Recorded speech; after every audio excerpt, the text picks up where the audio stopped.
오늘 사도행전 1장 15절에서 26절 가룟 유다의 빈자리를 채울 새 사도라는 제목으로 같이 말씀 나누겠습니다. 오늘 본문에 앞서서 120명이 모였다라고 이야기하는데 이들은 함께 더불어 한 마음이 돼서 전혀 기도에 힘썼던 무리들입니다. 이들로 말미암아서 이제 초대교회가 탄생하게 되죠. 그런데 이들이 주님께서 약속하신 말씀을 듣고 오로지 기도에 힘썼던 이러한 모습들은 사실은 얼마 전까지만 해도 그들에게서 발견할 수 없었던 제자들의 변화된 모습입니다. 그들은 예수님의 마지막 말씀, 마지막 명령을 드디어 있는 그대로 붙잡고 순종하기 시작한 겁니다. 물론 이때에도 여전히 그들은 예수님의 뜻을 완전히 이해한 상태가 아니었습니다. 그 증거는 이스라엘 나라를 회복하심이 이때니까 승천할 때까지도 여전히 그들의 생각은 주님의 생각과 전혀 다른 아직 무지한 점이 너무나 많은 상태였죠. 아직도 그들은 하나님이 어떻게 행하실 것인지 하나님의 뜻을 온전히 이해하지 못했습니다. 그럼에도 불구하고 그들은 자신들의 고향, 자신들의 집 갈릴리로 돌아가지 않고 주님의 말씀을 붙잡고 사실 예루살렘 위험한 곳이죠. 그곳에서 전혀 기도에 힘쓰기 시작했습니다. 즉 자신들의 생각, 자신들의 뜻을 넘어서 주님의 말씀에 순종하기 시작한 것입니다. 잘 이해되지도 않았지만 주님의 말씀을 액면 그대로 그냥 붙잡고 순종한 것이 바로 이 오로지 기도에 힘쓴 120문도의 모습입니다. 그들은 주님의 말씀대로 예루살렘에 남아 기다리기만 한 것이 아니었죠. 약속하신 것을 기다리라 이렇게 말씀을 하셨는데 그들은 그 약속하신 것을 붙들고 오로지 기도에 힘썼습니다. 기도에 힘썼다라고 하는 것은 철저한 자기의 부인입니다. 자기 자신은 아무것도 알지 못하지만 주님의 말씀에 의존하여 온전히 하나님을 전적으로 의지하는 모습을 보여주는 것입니다. 이것이 초대교회, 첫 번째 교회 탄생의 배경이었습니다. 불과 2달 전만 하더라도 2달도 안 됐죠. 예수님과 함께 예루살렘 올라올 때의 이 제자들은 길에서 다투고 누가 더 크냐, 누가 더 좋은 자리를 차지하냐 이런 수준이었고 예수님이 십자가에 달리기도 전에 전부 다 흩어져서 도망갔던 자들입니다. 그런데 2달이 지나지 않아서 이들이 변화된 거죠. 말씀을 붙들고 오로지 기도에 힘썼다라고 이야기를 합니다. 오늘 본문은 그들이 주님의 말씀을 붙들고 기도하는 가운데 발생한 오순절 강림 사건, 오순절 성령 강림으로 말미암아 초대교회가 탄생하는 그 사건 이전에 제자들의 행적을 이야기하고 있는 마지막 에피소드입니다. 오늘 15절에 보니까 모인 사람이 약 120명이다 라고 이야기를 하죠. 단순히 모인 사람의 숫자를 이야기하고 싶은 게 아닐 겁니다. 120이라고 하는 숫자는 유대인에게 있어서는 상징적인 숫자이기 때문에 그렇습니다. 왜냐하면 이런 이야기들을 합니다. 한 마을이 독립적으로 산헤드린 공회를 구성하고 자체적인 재판관, 자체적인 감독관을 세우기 위해 필요한 유대 관습에 있어서 최소의 인원이 120명입니다. 따라서 이것은 예수님께서 승천하신 이후 120명이 모였다라고 하는 것은 새로운 커뮤니티, 새로운 마을, 새로운 어떻게 우리나라로 치면 자치 단체, 자치 지방 도시 이런 것들이 생기는 것과 마찬가지죠. 예수 그리스도를 머리로 하고 그 예수 그리스도의 몸된 교회 공동체가 새롭게 세워지는 새로운 이스라엘의 독립된 법적 기초를 갖추고 있는 숫자가 이 120명입니다. 그래서 하나님께서 하나님의 무리, 하나님의 백성들을 새롭게 시작할 수 있는 상징적인 숫자, 그것이 120명이다 라고 볼 수가 있는 거죠. 또한 12 곱하기 10인데 12는 당연히 선택된 하나님의 백성을 의미합니다. 그래서 이스라엘 지파가 12지파였고 그리고 예수님도 12사도를 부르셨죠. 거기에 곱하기 10이라고 하는 것은 충만함을 의미하거든요. 그러니까 하나님의 백성이 충만히 모인 것이다. 숫자 이야기가 아니고 이제 이스라엘, 새로운 이스라엘이 탄생할 것을 암시하는 그런 상징적인 숫자이고 그리고 하나님이 택하신 백성들로 충만한 교회임을 상징적으로 보여주고 있는 것입니다. 이들이 기도하기 시작했을 때 이제 교회가 탄생한 것이죠. 그런데 교회 탄생 이전에 기도하는 가운데 갑자기 베드로가 무리들 가운데 일어서서 1장 연설을 합니다. 베드로가 이야기하는 내용의 핵심은 여러 가지 성경을 통해서 이야기를 하고 있지만 예수님께서 12사도를 세우셨는데 그 중에 가룟 유다가 제 갈 길로 가게 됐다라고 이야기를 하죠. 그래서 그 11명이 된 그 자리에 12를 채워야만 한다라고 이야기를 합니다. 가룟 유다가 예수님을 배반하고 죽음에 이른 후 그 사도의 빈자리를 채워야 한다라고 말씀을 전하는 거죠. 우리로 치면은 무슨 국회의원이나 혹은 시의원이나 이런 사람들 어떤 일로 인해서 자기 직무를 다하지 못하고 사임하게 되거나 사퇴하게 되거나 이 자리를 잃게 됐을 때 보궐선거하는 거랑 유사하다라고 볼 수가 있습니다. 그럼 누구를 가지고 그 가룟 유다의 한 자리를 채울 것인가? 사도의 후보가 될 수 있는 자격을 21절, 22절에서 이야기하고 있죠. 이러함으로 요한의 세례로부터 우리 가운데서 올려져 가신 날까지 주 예수께서 우리 가운데 출입하실 때에 항상 우리와 함께 다니던 사람 중에 하나를 세워 우리와 더불어 예수께서 부활하심을 증언할 사람이 되게 하여야 하리라. 기준은 예수님께서 세례 요한의 세례를 받으실 때부터 그리고 얼마 전이죠. 예수님께서 부활하시고 승천하신 날까지 우리와 함께하고 그 모든 것을 목격하고 더 중요한 것은 주님의 가르침을 3년 동안 함께 받았던 자, 그러한 자들 중에 반드시 사도를 세워야 된다. 이게 기준입니다. 왜냐하면 11사도 지금 남아있는 사람들이 다 예수님이 택하시고 이 모든 것들을 경험하게 하신 거거든요. 그러니까 또 다른 사도가 세워져야 된다면 우리랑 똑같은 기준, 그 기준은 자기들이 세운 게 아니고 예수님이 12사도를 세운 기준이랑 같은 것이죠. 더 나아가서 예수님께서 승천하시는 장면에서 마태복음 28장 18절에서 20절에 예수께서 나와 말씀하여 이르시되 하늘과 땅의 모든 권세를 내게 주셨으니 그러므로 너희는 가서 모든 민족을 제자로 삼아 아버지와 아들과 성령의 이름으로 세례를 베풀고, 그 다음 중요합니다. 내가 너희에게 분부한 모든 것을 가르쳐 지키게 하라. 지금 사도를 충원하는 것은 무슨 일을 할 사람들이냐? 내가 너희에게 분부한 모든 것을 가르쳐 지키게 할 사람입니다.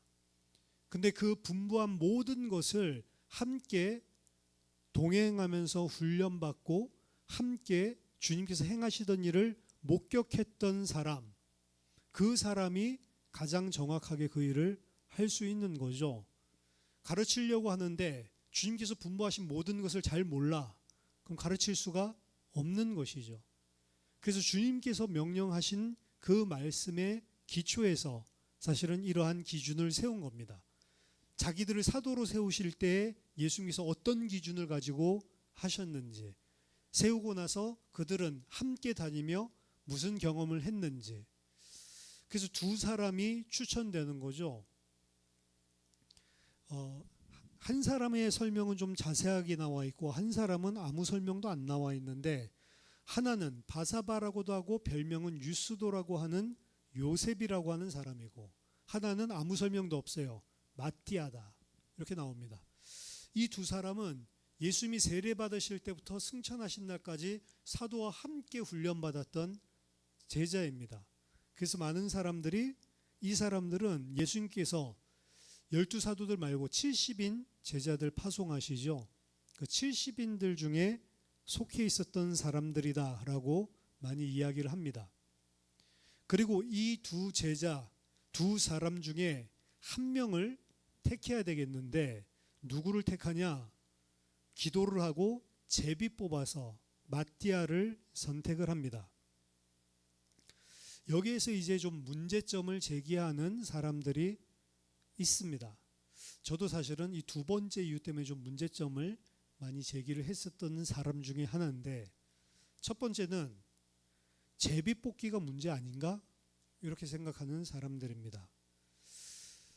하나님의 백성, 하나님의 자녀, 어떠한 일들을 하나님의 기준과 말씀을 따라 분명하게 선명하게 기준을 세울 수 없을 때, 무슨 선택을 해야 되느냐 이런 기로에 있을 때 구약에서는 제비뽑기를 했습니다.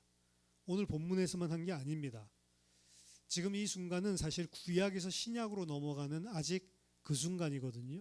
성령이 아직 임하지 않았기 때문에 지혜나 성령의 명령이 의미 있는 가이드를 제공하지 않을 경우에 구약에서는 이런 제비 뽑는 것을 통해 하나님의 뜻이 무엇인지, 그래서 우림과 둠밈이라는 것도 들어보셨죠? 제사장의 에봇에 있는 그것을 가지고 하나님의 뜻이 무엇인지 사실은 결정을 했다. 하나님의 말씀에 선명한 가이드가 있으면 할 필요가 없는데, 선명한 가이드가 없었을 때, 아직 말씀이 완결되지 않았기 때문에 사실은 애매한 것이죠. 그럴 때에 구약에서 이런 제비뽑기를 했었던 경우가 많이 사례로 등장을 합니다. 그래서 제비 뽑는 게 문제 있냐? 문제 없습니다. 잠언서 16장 33절에서 제비는 사람이 뽑으나 모든 일을 작정하기는 여호와께 있느니라. 우리나라에서도 보수교단에서 총회장을 뽑을 때 최종 2명 누구를 뽑을 것인가 할 때에 제비뽑기를 했죠.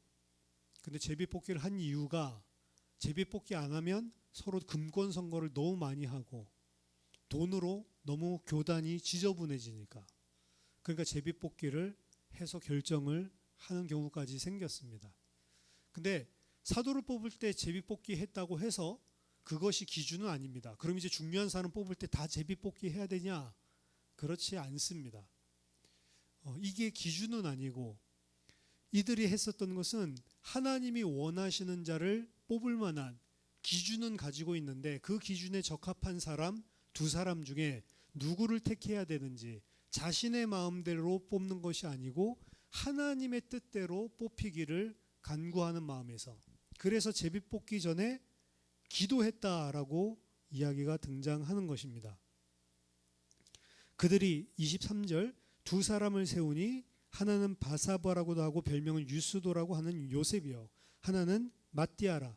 그들이 기도하여 이르되 무사람의 마음을 아시는 주여, 이 두 사람 중에 누가 주님께 택하신 바 되어 봉사와 및 사도의 직무를 대신할 자인지를 보이시옵소서. 분명히 하나님께 의탁하는 기도를 하는 것이죠. 따라서 이 보궐선거, 사실은 하나님의 뜻대로 하기 위해서 이들은 기도했고 예수님이 세우신 기준대로 그 두 사람을 천거를 했고, 그리고 두 사람에게는 평등한 기회를 주는 것이죠. 누가 사람이 뽑았다라고 하면 기분 나쁠 수 있죠. 나도 똑같이 3년 동안 함께 동고동락했는데 왜 저 사람을 베드로는 뽑고 나는 안 뽑지? 이런 생각을 할 수가 있는 거죠.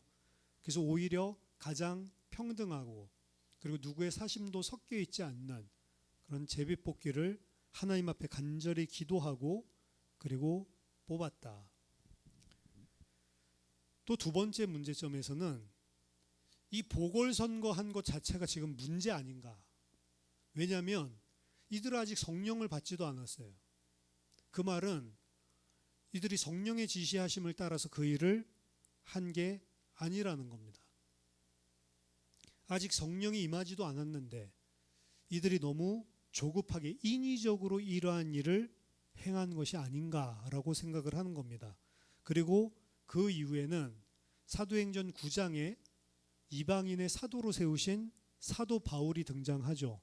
사도 바울이 그 이후에 교회 사역에 있어서 가장 비난받고 가장 공격받았던 것이 저는 사도가 아니다 라고 하는 것이었습니다.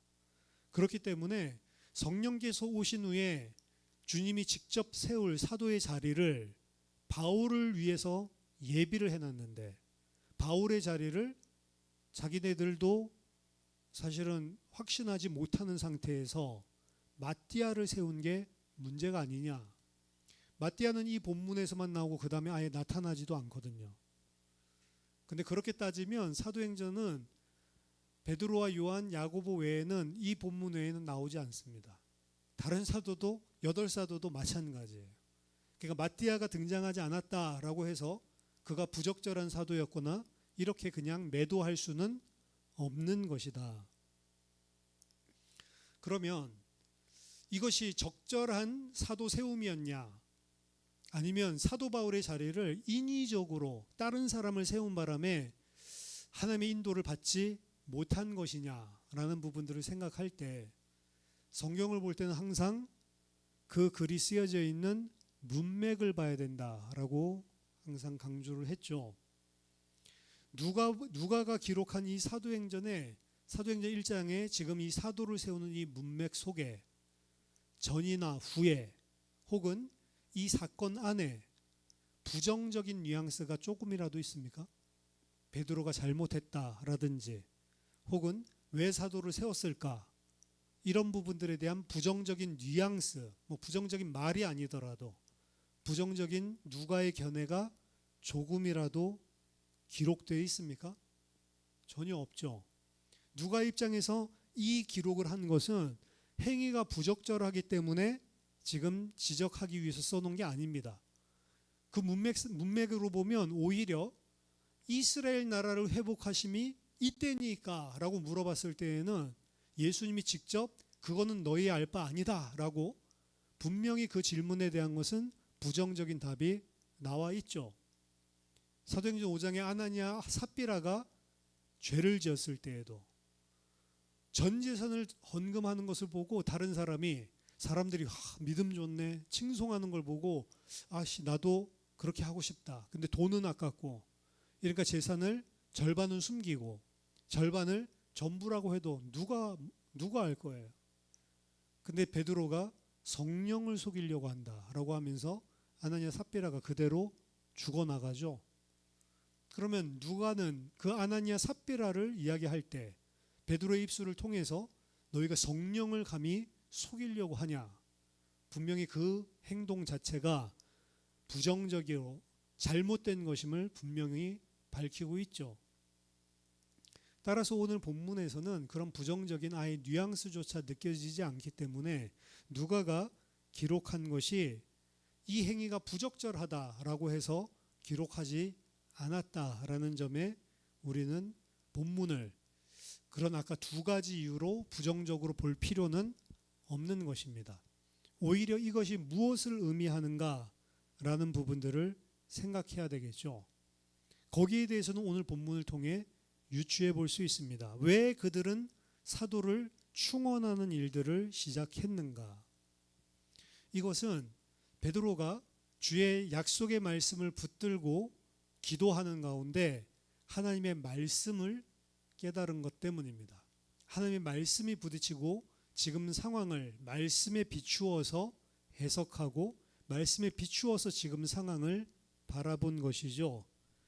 가룟 유다의 배신과 죽음에 대한 베드로의 해석이 오늘 16절에서 20절에 등장합니다. 형제들아, 성령이 다윗의 입을 통하여 예수 잡는 자들의 길잡이가 된 유다를 가리켜 미리 말씀하신 성경이 응하였으니 마땅하도다. 가룟 유다가 예수님을 배반한 사건은 다윗의 입술을 통해서 성경이 미리 예언하신 말씀이구나. 이렇게 깨달아졌습니다. 이 사람은 본래 우리 수 가운데 참여하여 이 직무의 한 부분을 맡았던 자라. 이 사람이 불의 삭스로 밭을 사고 후에 몸이 곤두박질하여 배가 터져 창자가 다 흘러나온지라. 이 일이 예루살렘에 사는 모든 사람에게 알려져 그들의 말로는 그 밭을 아겔다마라 하니 이는 피밭이라는 뜻이라. 시편에 기록하였으되 그의 거처를 황폐하게 하시며 거기 거하는 자가 없게 하소서 하였고 또 일렀으되 그의 직분을 타인이 취하게 하소서 하였도다. 두 군데 성경을 인용해서 이 사건이 무슨 사건인지를 분명하게 이야기를 합니다. 첫 번째는 시편 69편 25절의 말씀입니다. 메시아를 대적하는 자들이 당하게 될 저주에 관한 시거든요. 그의 거처를 황폐하게 만든다. 가룟 유다가 저렇게 자살하고 죽게 된 것은 하나님께서 세우신 메시아를 대적하다가 성경의 예언 그대로 저주받은 사건이구나. 말씀을 통해서 가룟 유다의 죽음을 이렇게 바라봤고요. 그리고 시편 109편 8절, 여기는 원수에게 저주를 퍼부으며 타인이 그의 직분을 빼앗게 될 것을 이야기하고 있는 시편입니다. 그래서 그 원수가 저주를 받는 데서 그치는 것이 아니고 그가 가지고 있었던 직분을 타인이 빼앗을 것이라고 이야기하지 않았냐. 즉 베드로가 지금 이 사건을 그냥 일으킨 것이 아니고 주님의 약속을 붙들고 전혀 기도하는 가운데에 말씀을 통해서 가룟 유다가 배반한 사건이 어떻게 된 것이냐. 성경에 이미 예언된 것이었구나. 이미 말씀하신 것이었구나. 또한 메시아를 대적하던 그 원수의 자리를 타인이 취할 것이다 라고 말하고 있기 때문에 그러면 그 자리를 채워야겠구나. 이런 생각을 하게 된 거죠. 성령이 아직 내주는 하지 않으시지만 감동하실 수는 있다라고 저는 생각을 하는데, 왜냐하면 그 전에도 성령께서 그들에게 함께 하셨기 때문에 이러한 해석에 따라서 가룟 유다의 배신과 죽음, 그 이후에 무슨 일을 해야 될지 베드로가 말씀에 근거해서 현 상황을 이해하고 그리고 거기에 맞는 행동을 취한 것입니다. 왜 12를 채워야만 하는가? 이 부분도 예수님께서 처음 부르실 때에 12를 택하셨죠. 그것은 예수님께서 이제 새로운 세상, 새로운 하나님의 나라를 시대를 열면서 새로운 이스라엘 지파, 새로운 하나님의 백성의 수를 상징하는 것이 12지파, 12사도이기 때문에 그렇습니다. 그래서 예수님께서 12를 택하셨을 때 왜 12를 택하셨는가? 그러면 지금 그 일을 하지 못하고 가룟 유다는 제 갈 길로 갔기 때문에 새로운 하나님의 백성, 하나님 나라의 백성들을 상징하는 12명이 세워져야 되는 것이 아닌가. 나중에 계시록에 보고 바울 서신서에 보면 이 12사도들을 주춧돌 삼아서 그 위에 교회를 세웠다라고 분명히 나오거든요. 12사도의 의미가 있는 거죠. 인원이 많다 적다 이 소리를 하는 게 아니고 하나님의 뜻을 분명하게 12이라는 숫자를 통해서 새로운 하나님의 백성을 보여주는 것이죠. 사도행전 12장 보면 야고보가 순교를 합니다. 그럼 12에서 또 하나 빠졌으니까 보궐선거 또 해야 되잖아요. 근데 야고보 죽고 난 이후에는 보궐선거 하지 않습니다. 왜냐하면 야고보는 온전히 진리를 지키고 주님의 제자로 살다가 순교한 것이기 때문에 대체할 필요가 없는 것이다. 사도는 그래서 단회적인 것입니다. 주님께서 하나님의 나라, 새로운 새하늘과 새 땅을 구성할 하나님의 백성을 시작하는 데 있어서 주춧돌로 12사도를 두신 것이지, 그리고 그 직무를 다하지 못하고 배역으로, 배반으로 죄의 길을 걸어갔었던, 그리고 저주받아 죽은 가룟 유다를 대신할 참된 사도를 보궐한 것이지 12명을 무조건 채워야 된다, 이게 아닙니다. 그래서 조셉 스미스가 세운 그 몰모는 열두 사도가 없으니까 이제 열두 사도 새로 세운다고 자기네들끼리 따로 막 열두 사도 세우고 이러죠. 그리고 신사도 운동에서 이 시대의 사도를 새로 세운다고 자기네들끼리 서로 세우죠. 사도직은 단회적입니다. 열두 사도 다 죽어나가고 난 이후에도 교회 사도를 세운 적이 없어요. 주님께서 처음 시작한 주춧돌로 그들은 필요할 뿐이지 사도직이 계승되는 것은 아닙니다. 교황이 사도직 베드로를 계승했다. 아닙니다. 베드로가 수장도 사실은 아니고요. 수장은 때에 따라서 계속 변화되었습니다. 예수님의 동생 야고보가 수장인 적도 있는 거고 상황에 따라 바뀌었던 거죠. 야고보의 죽음은 순교였기 때문에 유다의 죽음과는 완전히 다른 것이었습니다. 유다는 열두 사도 주춧돌로 설 수 있는 그 분깃을 가지지 못한 것입니다. 하지만 마띠아는 열두 사도로서 주춧돌이 되는 그 분깃을 취하게 하신 것이죠. 그리고 이러한 말씀의 해석은 베드로뿐만이 아니고 발의를 했던 베드로뿐만이 아니고 120문도 모든 사람들이 다 동의를 해서 그래 그 말씀이 지금 우리에게 주시는 말씀이 맞는 것 같다. 지금 이것을 예언한 것이 맞는 것 같다. 기도 가운데 다 동의를 해서 사도를 마띠아로 정했기 때문에 아무것도 문제가 되지 않습니다. 중요한 점을 우리가 여기서 붙들어야 되는데 예수님을 따라가던 제자들이 제가 아까 전에 처음으로 주님의 말씀을 진짜로 진지하게 붙들고 그리고 오로지 기도에 힘쓰는 변화가 일어났다라고 이야기를 했죠. 이 사도들과 그리고 모여 있었던 오로지 기도에 힘썼던 사람들이 지금 중요한 일을 하나 한 겁니다. 뭐냐 하면 지금 자신들에게 일어나는 사건들 그리고 자신들이 누구인지 자신에 관한 정체성을 자신의 생각이 아니고 하나님의 말씀 아래서 조명받기 시작을 했다는 겁니다. 이들이 문자 그대로 이제 말씀의 사람이 되고 있는 거예요. 이전에는 자기 생각대로 뭐든지 다 판단을 하고 자기 뜻대로 우리 주일날 같이 나눴던 말씀이랑 똑같죠. 사람의 감정을 가지고 할 것이냐 아니면 하나님의 공의, 하나님의 진리, 하나님의 말씀대로 할 것이냐 이렇게 이야기를 했는데 사도들은 그동안 예수님께 가르침을 많이 받으면서도 실질적인 문제에 있어서는 항상 자기의 생각을 가지고 판단하고 자기의 생각을 가지고 항상 행동했던 점을 우리는 알 수 있습니다. 예수님도 답답해했죠. 언제까지 내가 너희를 참아야 되겠냐 이렇게 할 만큼 답답해 하셨습니다. 주님도. 주님이 인성이 있기 때문에 안 답답할 수가 없는 거죠. 그런데 지금 이들이 예수님이 승천하시고 난 다음에 처음으로 자기네들 생각이 아니고 약속하신 것을 기다리라. 예루살렘 떠나지 말라. 그냥 그 약속 뭐가 일어날지도 몰라요. 근데 붙들고 기도하기 시작했었던 이 전환점이 일어나고 난 이후 그들은 이제 지금 우리에게 일어난 일들을 뭐를 통해서 조명받기를 시작했냐면 하나님의 말씀에 뭐라고 돼 있지?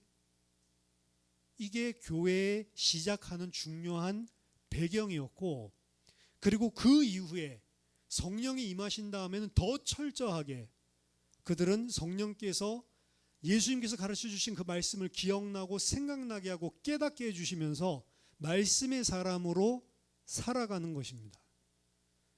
그래서 사람 앞에 서는 것이 아니고 하나님 앞에 서는 것이다. 베드로가 이야기를 하듯이 이제 더 이상 사람의 뜻으로 살지 않고 하나님의 뜻으로 살기를 시작한다는 거죠. 그리고 그 하나님의 뜻은 무엇으로 알 수 있냐? 말씀을 통해서 알 수 있는 것입니다. 제자들이 드디어 하나님의 말씀의 빛 아래에서 자기 자신들이 누구인지 정체성을 보고 하나님의 빛 아래에서 사역을 감당하게 되었다는 것, 이게 가장 중요한 제자들의 변화의 모습입니다. 세상 사람들은 세상이 생각하는 대로 자기 자신을 규정합니다. 세상에서 너는 실패한 사람이야. 세상에서 너는 대단한 사람이야. 세상적인 가치와 기준에서 높낮이를, 세상적인 가치와 기준에서 성공과 실패를, 그리고 그것을 가지고 나를 세상의 생각 그대로 나를 규정하고, 해야 될 일들도 세상에서 이야기하는 그대로 규정하거든요. 20대는 뭐 해야 돼, 30대는 뭐 해야 돼, 40대는 어느 정도 해야 돼, 50대는 그거 못하면 실패감 느끼고, 이런 것들이 전부 다 세상이 규정하고 있는 나, 세상이 보는 그 방식대로 나도 생각하고 있고, 그것 가지고 모든 사건들도 조명해서 보는 거죠. 제자들도 지금까지는 그렇게 살았습니다. 그런데 드디어 하나님의 말씀의 빛 아래에서 자신이 누구인지, 그리고 자신에게 일어나고 있는 일들을 하나님의 말씀 아래에서 조명하는 일들이 제자들에게 시작된 것입니다. 우리에게 일어나는 모든 세상의 일들, 사건들, 좋은 일, 나쁜 일, 문제들, 나에게 붙어있는 모든 사람들, 그것을 하나님의 말씀에 따라 하나님의 말씀으로 비추어 볼 수 있는 사람, 그 사람이 제자입니다. 세상의 눈으로 보지 않고 내 감정과 내 기분으로 보지 않고 하나님의 말씀에 비추어서 모든 것을 볼 수 있는 사람, 제자입니다. 그래서 제자들이 지금 120문도가 말씀의 사람들이 되어가고 있는 거예요. 우리 또한 마찬가지입니다. 말씀의 사람이 되어야 한다. 무슨 말이냐? 하나님의 말씀이 우리의 삶의 본질이 되어야 된다라고 하는 겁니다. 말씀으로 우리의 삶을 바라보고, 말씀으로 우리의 일상을 바라보고, 말씀을 묵상하고 그것이 무엇인지 해석하고, 그 안에 내 뜻이 아닌 하나님의 뜻이 무엇인지를 이해하고 실천하는 것. 종교개혁이 일어났을 때 종교개혁자들이 이야기한 것은 더 이상 교회의 전통으로 우리가 우리 자신을 바라보고 구원을 규정하고 세상을 바라보는 것이 아니고 하나님의 말씀으로 돌아가자. 솔라 스크립투라.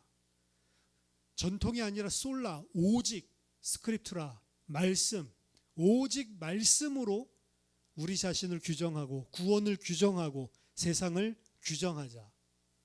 그동안은 교회의 전통이 말씀보다 더 앞섰기 때문에 말씀을 회복하자. 말씀으로 모든 것을 바라보자. 사실은 오늘 사도행전의 1장에 일어난 제자들의 모습들과 동일한 본질을 회복한 게 종교개혁이다라고 할 수 있습니다. 하나님의 말씀을 짓밟고 하나님의 말씀 위에 군림했었던, 말씀에서 이야기하지 않는 것도 교황이 이야기하면 말씀보다 더 위에 있고 말씀과 배치되고 말씀에서 전혀 언급하지 않는 것도 교황이 이야기하면, 그럼 면죄부도 막 팔아 제끼는 거죠. 너희들이 동전을 헌금함에 집어넣어서 그 동전이 쨍그랑 떨어질 때 연옥이 있었던 사람은 천국으로 쨍그랑 올라간다. 이런 말도 안 되는 이야기를 가지고 현혹시켰던 중세교회. 말씀이 아닌 인간의 전통을 따라하면 그렇게 타락할 수밖에 없는 것입니다. 교회도 마찬가지입니다. 누구 말싸움 잘하고 막 힘 있는 사람, 막 목소리 큰 사람이라고 이야기하죠. 혹은 목사의 뜻대로 하는 게 아니고 뭘로 해석을 해야 되냐? 말씀에 비추어서 옳은지 그른지, 말씀에서 뭐라고 하는지 그게 기준이 되어야 하는 것입니다. 그러한 공동체가 예수님께서 세우신 교회 공동체였다. 성경에는 하나님의 말씀을 기준으로 내 뜻과 내 감정으로 바라보는 게 아니고 하나님의 말씀을 통해서 이 일이 무엇인지를 해석하고 이 사건이 무엇인지를 바라봤던 그런 인물들의 이야기들이 많이 나옵니다. 가장 대표적인 예가 요셉입니다. 형들에게 미움받아서 팔렸죠. 그것도 종으로. 어떻게 보면 17세에 팔려가서 13년 동안 종으로 또 감옥살이로 억울한 인생이에요. 너무 비참한 삶이죠. 지금도 노예 그러면은 끔찍한데 요셉이면 벌써 몇 년 전입니까? 3,500년, 4,000년 전 사람이 노예라고 생각을 해보세요. 인권이 어디 있습니까? 그리고 억울하게 노예 중에서 좀 잘 나가나 싶었더니 감옥에 또 가죠. 이상한 여자 때문에. 그러니까 얼마나 억울해요. 화가 나겠어요. 그런데 총리가 됐어요. 그 총리가 되고 자기가 이 13년 동안 그 문제와 고난과 낮아짐과 죽음의 위기를 거쳐온 그 과거를 뭘 가지고 봤냐? 하나님의 말씀, 하나님께서 내게 주신 꿈, 하나님께서 나에게 주셨던 비전, 하나님이 나에게 주신 언약을 가지고 이 사건을 바라본 것이 요셉이었습니다. 그리고 어떻게 해석을 했냐? 창세기 45장 5절에 형제들 만났을 때 이 이야기를 하죠. 당신들이 나를 이곳에 팔았다고 해서 근심하지 마소서, 한탄하지 마소서. 하나님이 생명을 구원하시려고 나를 당신들보다 먼저 이곳에 보내신 것입니다. 이게 요셉의 답이었어요. 우리 인생에 일어나고 있는 일상의 삶 속에 일어나는 것들을 뭘 가지고 보냐? 말씀을 가지고 보는 거죠. 당신들이 판 게 아니고 하나님이 나를 먼저 보내신 사건입니다. 그렇기 때문에 당신들이 나에게 판 것, 그것 때문에 근심하지 말고 한탄하지 마십시오. 7절에 하나님이 큰 구원으로 당신들의 생명을 보존하고 당신들의 후손을 세상에 두시려고 나를 당신들보다 먼저 보내신 것입니다. 그 답을 가지고 있으니까 이전에 하나님이 나를 통해서 형들이 절하게 만든다 막 이러고 있었던 요셉이었는데 지금 총리가 되고 나서 그 사건들을 하나님의 말씀과 하나님이 어떻게 이루어가는지를 사실 총리 됐을 때 탁 아마 부딪혔을 것 같은데, 그리고 형들이 딱 오게 된 사건들 보면서 그것이 맞구나, 말씀이 맞구나 확신이 생겼겠죠. 형들은 이게 아버지가 살아있으니까 그냥 아버지 살아있을 동안에 자기들을 그냥 위로하는 페이크인 줄 알았어요. 아버지 돌아가시니까 울면서 찾아왔죠. 우리 죽이지 말라고. 근데 그들 앞에서 도리어 요셉이 또 펑펑 웁니다. 내가 하나님을 대신하리이까.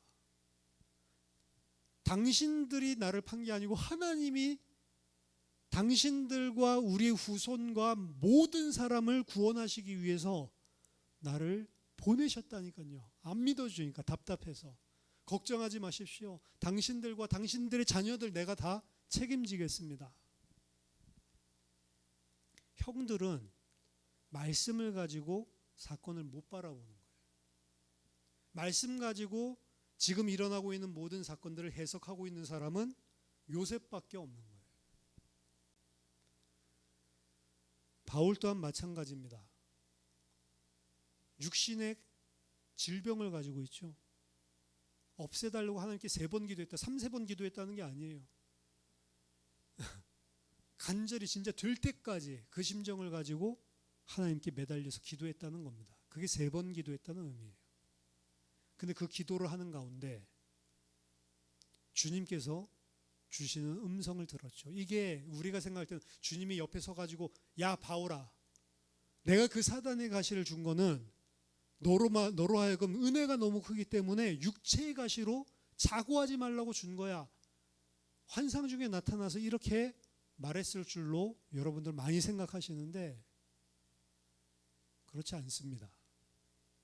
주님이 우리에게 말씀하실 때는 항상 주님께서 가르치고 주님께서 교훈하시고 주님께서 알게 하신 그 말씀, 그 말씀을 통해서 내 양심에다가 내 마음과 생각에다가 그 말씀이 성령이 조명할 때 깨달아지고 생각나고 기억나고 번뜩한단 말이에요. 아, 말씀에서. 그래서 사도 바울은 내 약한 것을 나는 자랑하고 싶다. 왜냐? 내가 약한 그때에 내가 가장 강하기 때문이다. 그 말은 내가 약한 그때가 바로 그리스도를 의지하고, 내가 약하기 때문에 교만하지 아니하고, 그리고 그리스도를 의지하는 그것이 가장 강한 것이기 때문에 나는 약한 것을 가지고 있는 게 아니고 가장 강한 것을 나에게 주셨구나. 이게 하나님의 말씀을 가지고 일상의 삶을 해석했던 사람들, 그걸 말씀의 사람이라고 한다. 우리는 과연 말씀의 사람인가? 저는 교회 안에서 10년째 저도 이제 목회를 하고 있는데 많은 일들이 일어나고 많은 사건들이 일어나는데 저 혼자만 생각할지 모르겠지만 그런 것들이 일어날 때 항상 말씀에서 이번 주에 주일에 뭐라고 하셨지? 항상 생각하거든요. 근데 깜짝 놀라는 것은 어떻게 그 말씀이랑 그 반대로 행동을 해서 항상 문제가 생기는지. 이 말씀 들었나? 이런 생각이 들어요. 말씀에서 이렇게 했는데 그 말씀 조금도 고려의 가치가 안 되는 거예요. 자기의 생각과 자기의 감정, 이게 기준이지. 우리가 뭔가 하나를 선택할 때에도 항상 기준이 있는데 그 기준이 무엇인지를 명확하게 몰라서 그렇지 항상 기준이 있다니까요. 근데 그게 나냐 아니면 하나님의 말씀이냐, 이게 초대교회를 시작하게 된 중요한 120명들의 모습이었습니다. 처음부터 120명 모였을까? 안 그랬을 수도 있다. 이런 설교들을 많이 들었는데, 왜냐? 약속하신 것을 기다리라라고 했는데 하루 지나도 아무 일도 안 일어나, 이틀 지나도, 3일 지나도, 일주일 지나도 아무 일도 안 일어나. 그러니까 아닌가벼. 갈릴리로 간 사람도 있을 수 있다는 거죠. 말씀을 가지고 안 보는 겁니다. 현실에 아무 일도 안 일어나는 것 같지만 주님이 약속하셨으니 반드시 약속하신 것이 오신다. 현재를 바라볼 때에도 하나님의 말씀을 근거해서 볼 수 있어야 되는데 말씀을 가지고 못 본 사람은 이곳에 남아있을 수가 없다라고 저는 생각을 합니다. 초대교회 이야기를 하는 게 아니에요. 우리 이야기를 하는 것입니다. 나는 여러분들이 그 말씀을 듣고 기록하고 그리고 나에게 부딪히는 말씀들을 써놓고 어떤 일들이 생겼을 때 그 말씀을 가지고 한번 보라니까요. 그렇게 안 보는 거예요. 말씀은 많이 듣는데 말씀의 사람이 아닌 거죠. 신기하고 놀라운 일들이 많습니다. 야, 말씀이랑 상관없이 사는구나. 오늘 베드로가 이야기한 것, 왜 충원을 하려고 그러지? 중요한 것은 그는 말씀 기준으로, 예수님께서 행하신 것 기준으로 행동한 것입니다. 그게 언제 일어났냐? 오로지 기도에 힘썼을 때 베드로 안에 일어난 변화였고 120 문도들에게 일어난 변화였습니다. 사도수 한 명 충원한 게 문제가 아닌 것입니다. 이들은 주님께서 약속하신 성령을 보내주실 완전한 준비가 된 사람들이었습니다. 그리고 주님께서 이들을 통해 새로운 공동체를 드디어 다음 주 사도행전 2장에 시작하십니다. 그것이 교회입니다. 저와 여러분들도 말씀의 사람이 되시기를 예수 그리스도 이름으로 축원합니다. 기도하겠습니다. 살아계신 하나님 아버지, 은혜를 감사드립니다. 나의 생각, 나의 기준, 세상의 뜻과 세상의 가치와 기준이 아닌 하나님의 말씀으로 모든 것을 해석하고 판단하고 또한 따라 행할 수 있는 말씀의 사람이 되게 하여 주시옵소서. 예수 그리스도 이름으로 기도하옵나이다. 아멘.